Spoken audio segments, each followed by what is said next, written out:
يقولون شوفي، يقولون اول في رقاد يبغى ينام، فيتامين د فيتامين د فيتامين د، لانك تعبان. يعني انت اصلا مرهق، تفكر وايد، مشاكل في العمل، مشاكل مع زوجتك. في حد في الدنيا ما اكل لحم، بس ما ادري، في ناس بتاكل خضار. الدكتور عادل سعيد سجواني استشاري طب الاسره، يمكن ثلث الزائرين للعيادات والمستشفيات يعانون من الارهاق والتعب المزمن، او اول ما يروحون عند الدكتور يقولوا الدكتور سوي لي فيتامين د فيتامين د فيتامين د فيتامين د. فيتامين د مهم، لكن ليس هو السبب الرئيسي للتعب والارهاق. مرات التعب والارهاق سببه انك تعبان، يعني انت اصلا مرهق، لازم تروح تنام، لازم تروح ترتاح. فجزء كبير من التعب والإرهاق أنك فعلا متعب تحتاج إلى راحة. الحين احنا نتكلم عن الفتيق أو التعب والإرهاق الشديد اللي ما له تفسير. يعني ممكن أنت تنام، ممكن أنت مثلا تحصل على راحة جيدة، لكن لازل تعب، تحس بالتعب وتحس بالإرهاق. شو هي الأسباب؟ السبب الرئيسي للتعب والإرهاق هي صحتك النفسية، توتر، قلق، اكتئاب، فكر وايد، مشاكل في العمل، مشاكل مع زوجتك، مشاكل مع ريلك، مع العيال، مشاكل مادية.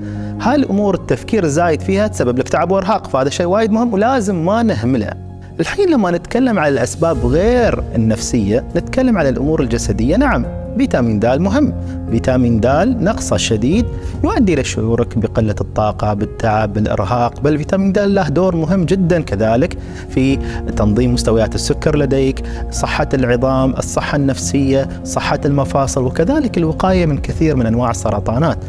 وكذلك مهم في موضوع التعب والإرهاق، لكن ليس هو السبب الرئيسي. كذلك من الأشياء اللي ممكن تسبب التعب والإرهاق اضطرابات الغدة الدرقية. الغدة الدرقية أو الثايرويد جلاند هي غدة موجودة هنا في الرقبة، مسؤولة عن عمليات الأيض أو الميتابوليزم. فإذا صار خلل فيها سبب لك تعب وإرهاق، فلازم تصير تفحص. كذلك خاصة عند السيدات والعنصر النسائي، نقص الهيموغلوبين وفقر الدم ونقص مخزون الحديد يسبب التعب والإرهاق. طبعا مو يعني لازم تاخذين حديد، لازم تروحين عند الدكتور تكشفين وتحصلين على العلاج الصحيح. أغلب أسباب نقص الحديد يكون بسبب اضطرابات الدورة الشهرية أو مشاكل الجهاز الهضمي أو سوء التغذية، وبالتالي نعالج السبب وناخذ حديد، ما ناخذ حديد بدون سبب. من الأشياء كذلك اللي تسبب تعب وإرهاق نقص فيتامين بي 12. لكن نقص فيتامين بي 12 أكثر شيء يحصل مع الناس اللي عندهم مشاكل في الامتصاص، مثل اللي عاملين عمليات مثلا تحويل المسار وعمليات السمنة.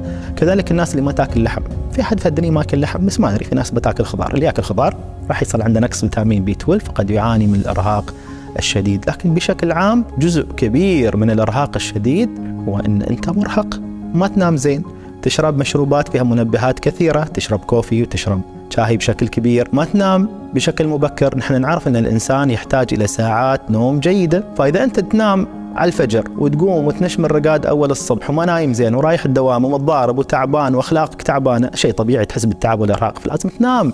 الإنسان لازم ينام. الإنسان البالغ مثل الطفل، حين الياهل أو الطفل إذا ما ينام شو يصير فيه؟ يصيح يصيح يصيح. يقولون شوفي، يقولون أول في رقاد يبغى ينام، نفس الشيء أنت بعد يوم أخلاقك تعبانة، يوم مرهق وتعبان، لازم تنام.